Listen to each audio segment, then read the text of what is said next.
When my wife spoke those words over dinner, the sound seemed to hang in the air like shattered glass.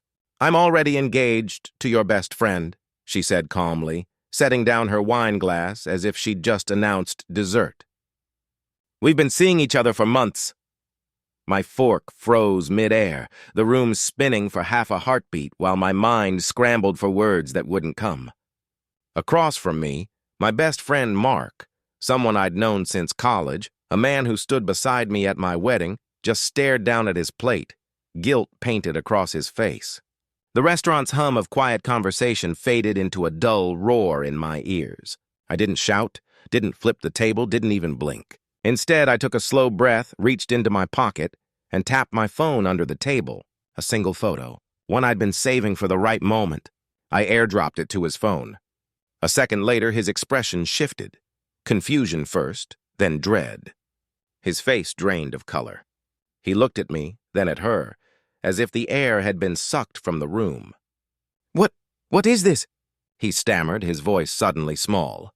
My wife frowned, her confidence faltering. "What did you send him?" I said nothing.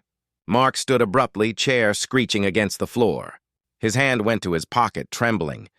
For a heartbeat, I thought he might pull out a weapon, but instead, he slowly withdrew a small black box, the kind that holds a ring. Only this one wasn't for her. "You told me it was over," he hissed at her, voice cracking. "You said you handled it." She stood too now, eyes wide, panic flashing in them. "Mark, put it away." But before she could finish, he turned the box toward me and opened it. Inside wasn't a ring. It was a tiny voice recorder, red light still blinking. He looked broken, confused. "I recorded everything," he said, shaking. "I was going to tell you tonight." My wife's face went white. The restaurant had gone silent. Even the waiters froze mid-step. I finally spoke, calm but cold. "Check the photo," I said quietly. He looked down at his phone again, and this time so did she. The picture showed the two of them asleep in a hotel bed, but it wasn't taken by me. It was taken by someone else, from inside the room.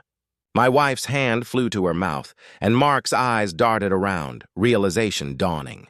Then a vibration, her phone on the table, lighting up with a new message. She glanced at it, and her lips trembled. The text read, "You weren't supposed to tell him.